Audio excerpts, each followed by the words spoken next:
Okay, so today Miss Howard and I are going to kind of go through and unpack everything that happens in Act 4 because we feel like there's a lot of stuff that goes on and it might be a little bit easy to miss. So we're just going to kind of talk through the highlights, the nuances, just like things to know for Act 4 of Macbeth. So when we start out in Act 4, the witches are gathered together, all three of them, making like the grossest potion that they can come up with. Yeah. This is like the classic Halloween scene with the big cauldron and the thunder and the lightning and just everything as disgusting as you possibly can make it to set the scene, to set the mood, to tell us that this is not good stuff. Right? If you are dealing with these ladies, you are not up to good. Right. And they want you to know that it's like dark and evil and negative.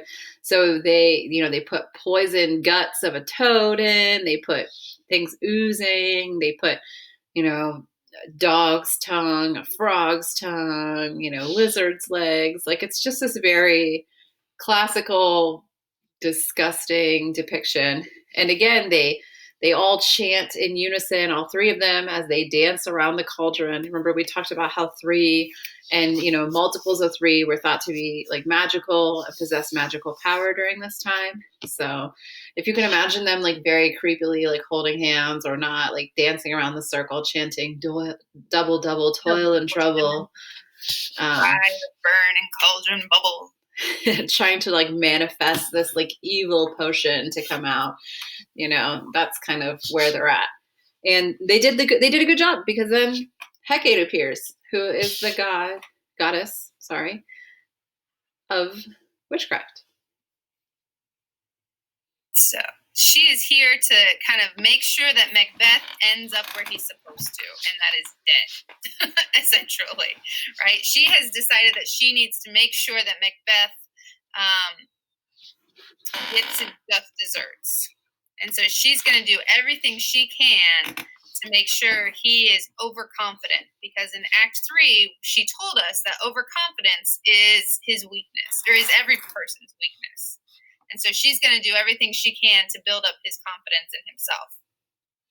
And then she leaves. And who should stumble up right at that moment? Macbeth, right?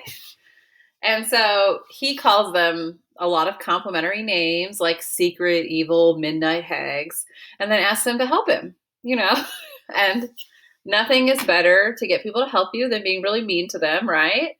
Just kidding, that's sarcasm. But he says a lot of unfavorable things to them.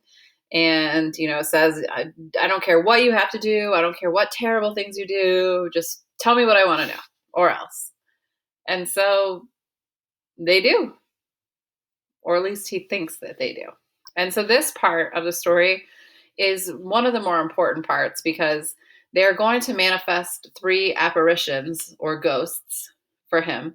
And these ghosts are going to give him prophecies. Prophecies are like predictions about what is to come. And Macbeth is all in. Like he believes that like the witches are like telling him the truth. So then the prophecies are telling him, the apparitions are telling him the truth. And this is going to continue to set Macbeth on this path. So the first apparition comes. And the first apparition is just a head, right? There's a head with an armored helmet. And it says, watch out for Macduff, right? And Macbeth is like, oh, I saw that one coming. Thank you. I'm going to take care of Macduff. I knew that would be the problem. Right. And then trying to get more information. And the witches keep telling him, no, you got to shut up. You can't tell the ghosts what to do. They're not going to listen to you. Just keep your mouth shut and ears open, dude. Right. And he, of course, is not great at that, right? But then a second apparition shows up. And this one is a bloody child. So first one, just a head with armor on. Think like a knight, Yeah. Second apparition, bloody kid.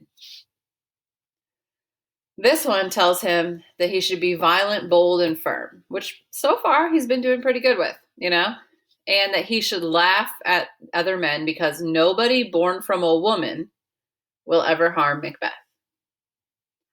So Macbeth hears this and is like, oh, Well, I don't need to worry about Macduff. I mean, I don't need to worry about him. Everyone's born from a woman, right? Like no one crawled out from under a rock.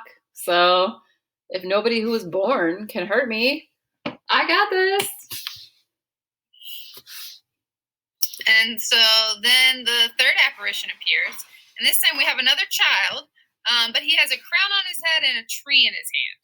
So all of these symbols make absolutely no sense at this point in the play, but after we've seen the rest of the play, we'll come back to these and they'll make a little bit more sense. So you have a child with a crown on his head, right? And the third, and he says, "Be brave like the lion and proud. Don't even worry about those who hate you or who resents you or who conspires against you. Macbeth will never be defeated until Birnam Wood marches to fight you at Dunsinane Hill." So in other words, he's basically saying, hey, you are solid, dude. Don't even worry about it. You do what you want to do, because until the trees themselves start marching their little heinies up the hill to get you, you're fine. And he's like, oh man, trees don't move. Who can make the trees move? This is fine. We're good. I'm good. Right? So he is super confident in his odds right now. He knows he's going to have to go to war because Malcolm and Donalbain have fled, right? Malcolm is in England. He knows this. So he knows that there's war coming. And now he's like, oh, I got this. I'm good. Right? Yeah. Well, and my heart is still throbbing to know. Oh, go ahead. Oh, sorry. I was going to say that his castle's at Dunsinane Hill, and Birnam Wood is like kind of far away. Birnam Wood is just—it's literally like the name of some woods, you know, and it's like miles from his castle. It's not just like down the hill. He's like, well, it's like not like Lord of the Rings where the trees can walk, you know. He's like, this is not a thing. Like no one. He specifically says like, who can command, you know, the trees to move, right? And so it says, who can command the forest and make the trees pull their roots out of the earth? So he's like, I'm really good now. Like, no one born from a woman can hurt me, and no one can make the trees move to my castle. I'm going to do what I want. But that's not enough for him. He has to know one more thing, right? Will Banquo's sons ever reign in this kingdom? He wants to know, will those sons be king? Because he has tried already to kill Banquo and Fleance. And Fleance escaped. And so he wants to know, is this going to be a problem for me? And the witches are like, nope, don't ask for any more. You don't want to know. And because he's so polite and just a wonderful human being, he's like, oh, okay. No, he yells and screams at them and says, no, you will answer this or an eternal curse fall on you. I don't know that I want to go around cursing witches. I don't know about you. But Macbeth feels like this is a good move because he's so confident in himself and in what the three apparitions have just told him that he does. He goes ahead and curses the witches. So they're like, all right, let's do this thing. And I love this line, right? Show him and make him grieve. Come like shadows and depart the same way. And so we get to see this big scene. 8 kings march across the stage, the last one with a mirror in his hand, followed by the ghost of Banquo, right? So think about this. You are actually in the Globe, that circular theater, right? Everybody comes on, and they're marching on, and they're looking, and they have this mirror at the end. Where do you think that mirror is pointing to? That actor is going to hold that mirror straight up to reflect back to King James in the audience, right? Because remember, King James is a descendant of Banquo. So this is a little bit of dramatic irony because the audience knows that Banquo's sons will be kings because he's right there, sitting right next to me. There's one of Banquo's sons, right? It's not his son, but it's like his descendant. Right.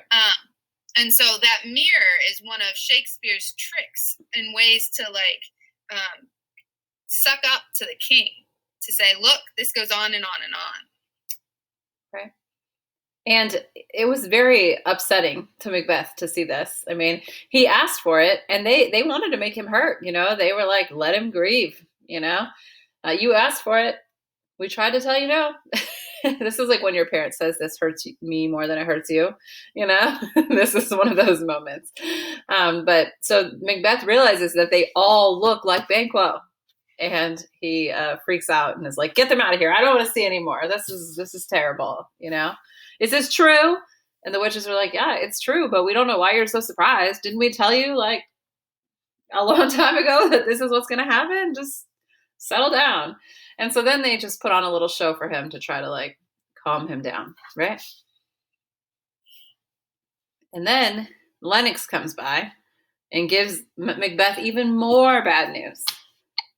And remember, Lennox is the guy who is very cautious. He doesn't really believe Macbeth. He is not on Macbeth's side, but right now he is not openly opposed to Macbeth. He does not.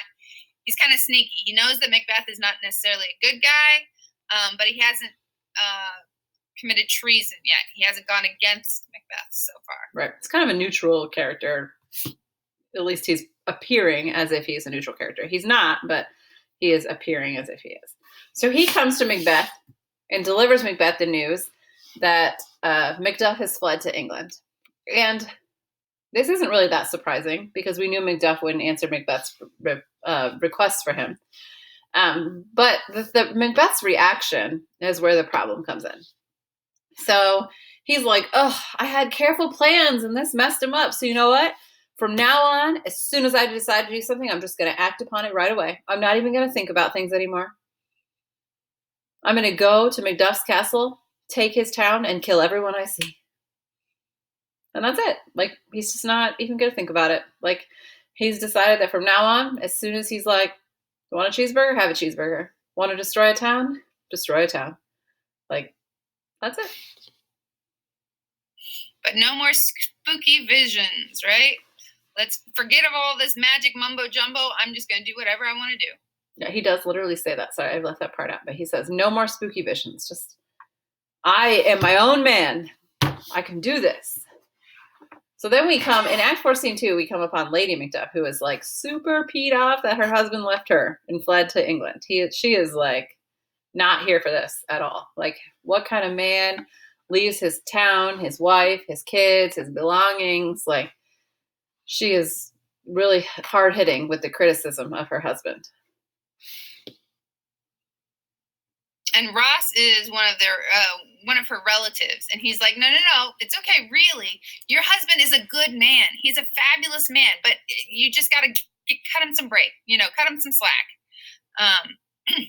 But I can't stick around. I got to go do stuff too. But you know that your husband's a good man. And then he leaves. She's still mad. And then she has this dialogue with her son, telling her son that essentially his dad is dead. And he's like, "No, if he's dead, you'd be crying." And she's like, "Well, he's dead to me. He's a traitor." And they have this little talk back and forth about how like everyone who lies is a traitor. And the son points out that, the people who tell the truth are the real fools then, because there are more liars than honest people, and they could team up on them. But, and then something terrible happens. Before we get to the something terrible, I love the part where the son says, "Then the liars are the fools, for there are enough liars in the world to beat up the honest men and hang them." Because this is another one of Shakespeare's famous, he loves to give really smart lines to people that you don't anticipate to be really smart, right? If there's some kind of clown character, he'll give them the really smart lines. With the porter, he was talking about all of those equivocators who are coming into hell. Here you have this son who you envision to be this small child, right? Who just a little boy, puts 2 and 2 together to go, you know what, this is dumb because, more people lie than tell the truth. And so he's sticking true wisdom into the mouth of somebody that you don't expect it from. And so that's one of Shakespeare's common tricks that I find enjoyable. I skipped over this. A messenger enters and warns them that they should leave because danger is coming. But Lady Macduff is like, "Well, why should I leave? Where should I go? I haven't done anything wrong. Like, just stick around." And then, immediately after that, the murderers enter and kill the son first, and then we'll find out Lady Macduff also. So then in Act 4, Scene 3, this is a pretty long scene. Like, a lot happens in Act 4, Scene 3. I mean, I think that Scene 3 is the last scene of Act 4. It's a long one. But when we start out with Act 4, Scene 3, we find Malcolm and Macduff just chatting in England. Okay? And Malcolm just doesn't, they don't really know how to feel about each other. Like Macduff is saying that he wants to help Malcolm. He's come to help him. Like he wants to restore Scotland. And Malcolm is kind of cautious. Like he thinks that Macduff might not be trustworthy yet. He even says, I'll avenge whatever I believe is wrong. I'll believe whatever I'm sure is true. But he's kind of just like talking in circles a little bit because he doesn't know what is true and he's not sure what to believe. And Macduff starts to feel defensive. He says, I'm not treacherous. Like I'm not committing treason. Treacherous and treason are like the same root word. I'm not a liar. I'm not a tyrant, And Malcolm's like, well, Macbeth is, and I thought that he was a good guy. So how can I be sure,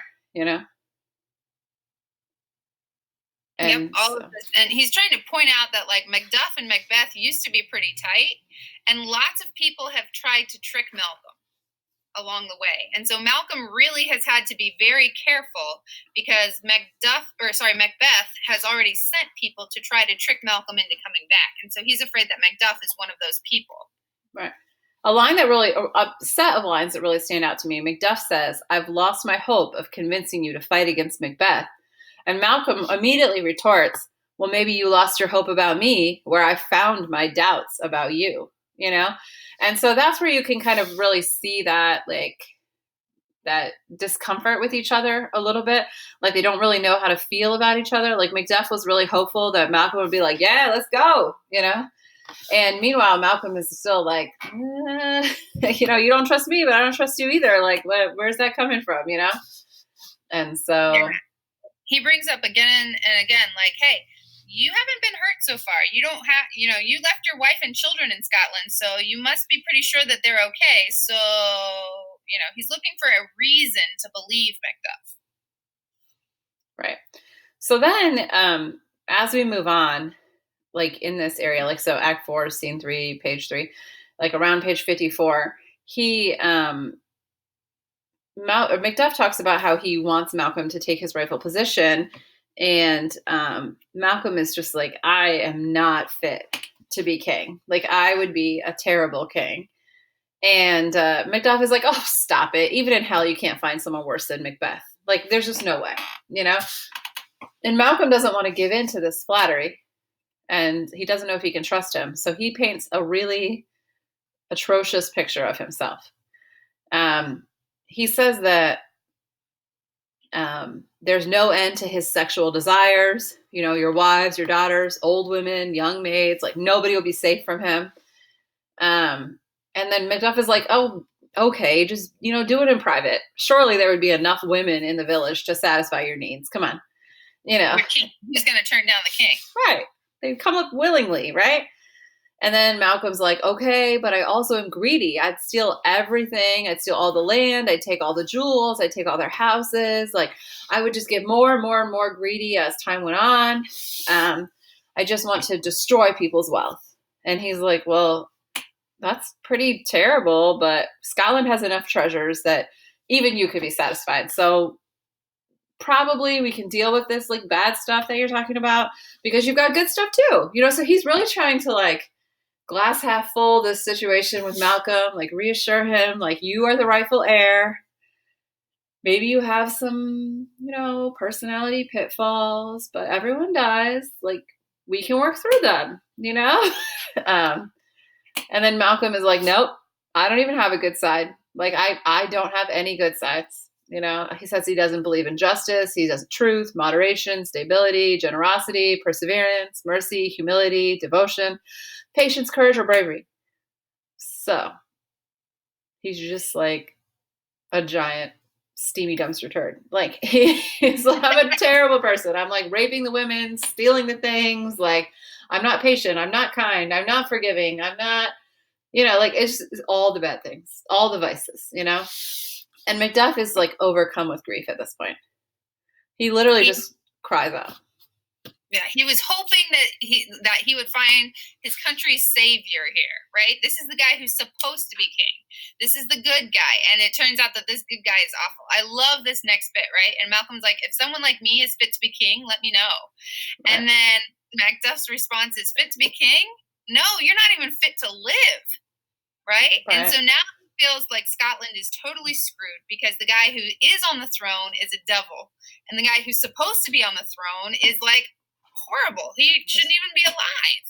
Not even fit to live. Really loses it and breaks down and cries for his country, for his family, for everything that he loves. And that is what proves to Malcolm that he can trust Macduff. Right. And so then Malcolm goes on and says, just kidding. Because I see your passionate outbursts, right? Because I see all this, I know that I can trust you. And just so you know, I just lied about all that. I'm still a virgin. I don't even want the stuff that I have. And just so you know, I've got a whole army over here with Seward who's ready to take on Macbeth. Ironically, he does say, I have never told a lie.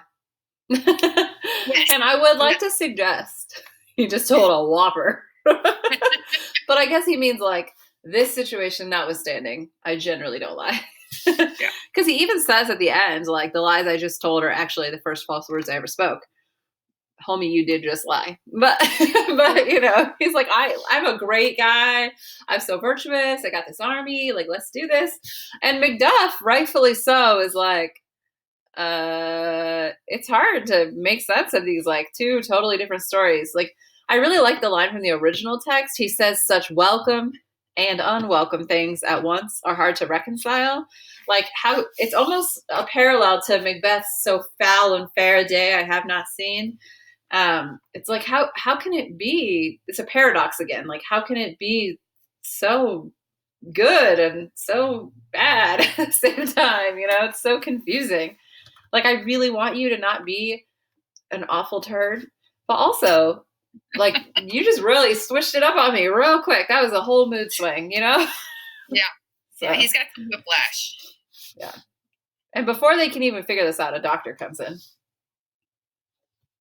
Yeah, and this doctor scene seems like really unimportant, right? It's like a crowd of sick people is waiting for the king to heal them. Their illness confounds the most advanced techniques of modern medicine, but when he touches them, they heal immediately because the power granted to him by heaven, right? So this goes back to that whole like good versus evil. This is where we find out that Malcolm is now standing next to King Edward of England, who is so close to God that if he touches you, you will be healed. Physically healed. And so they are taking like God's angel to go fight the devil Macbeth, who's consorting with witches. Right. Because they're sending Seward, who is, you know, the agent of the king, you know. And so that's kind of where that angel. And this scene really just exists, I think, to point out that, like, to please the king, honestly. To do a little butt kissing, but also for modern audiences, it's to, you know, to remind us, or if you're not aware, to point out that connection between the king and his believed godliness, you know, because it really juxtaposes like Macbeth talking to these witches and devils and hell potion, and then here's the king sending his personal, you know, Seward, who is essentially his angel, if you will, to go fight the evil. So then Ross comes. Now remember, Ross was like just Lady Macduff's cousin, hanging out with them, talking. Now he's arrived in England and he's talking to Macduff and Macbeth about the state of things in Scotland. And he has a pretty poignant description of Scotland. Yeah, and he's also doing a little bit of double speak later on as well. So actually, he equivocates right before it when he talks about the family. Yeah. Who is this? My noble kinsman. Yeah. So alas, poor country, it's too frightened to look at itself, right? Scotland is so terrible that it can't even look at itself in the mirror. No one ever smiles except for the fool who knows nothing. Sighs, groans, and shrieks rip through the air, but nobody notices. Where violent sorrow is a common emotion, when the funeral bells ring, people no longer ask who died. Good men die before the flowers in their caps wilt. They die before they even fall sick. Like this description reminds me a lot of like Holocaust stories. Like the parallel of there's just so much death and destruction that nobody even asks about it anymore is a really nasty image of their homeland and their motherland. And so the Macduff obviously wants to know about his family, right? And so Ross then, rather than being totally honest with him, does this doublespeak that she speaks of, or equivocation, as we talked about as a theme. He says they were at peace when he left them. And this is actually even highlighted in blue in your script, because it wants to point out that it doesn't literally mean that they were just like chilling, watching Netflix, like at peace in this context is like heavenly peace, if you will. It's his doublespeak way of saying that they were deceased, but he doesn't want to just come right out and tell Macduff yet that his wife and son are dead. So he just kind of sidesteps the answer with like kind of a vague answer that isn't necessarily untrue, but it's not exactly true in the way that he understands it, which in fact is exactly how equivocation works. Yes. So,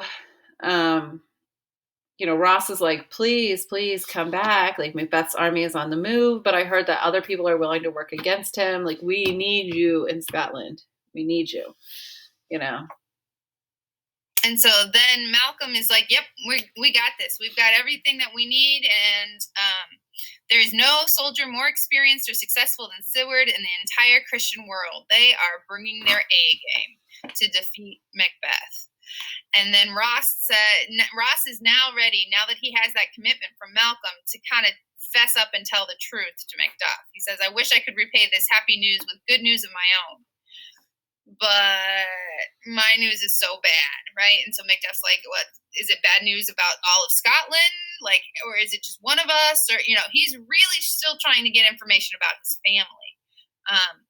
And so Ross eventually does tell him that his wife and all of his children were just slaughtered, right? And your castle was attacked. Your wife and children were savagely slaughtered.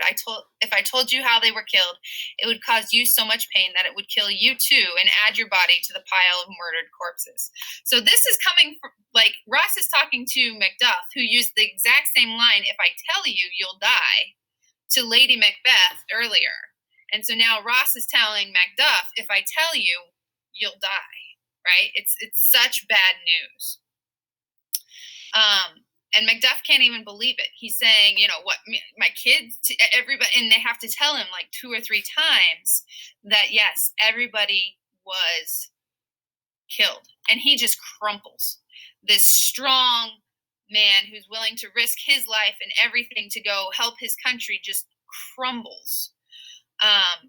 And Malcolm, who I always envision as a much younger man than Macduff, says, fight it like a man, right? And so you get that idea of, like, what does it really mean to be masculine, right? Well, don't just sit there and crumble, man. Come on, fight it like a man. Well, and I think before she explains this next part, it's important to note that they didn't just, like, kill his wife and his kids. They literally killed every single person they could find. Like, every single person in the castle. It's kind of harkens back to that battlefield scene at the beginning when they killed people so intensely that they wondered if they wanted to like bathe in their blood or just get the job done.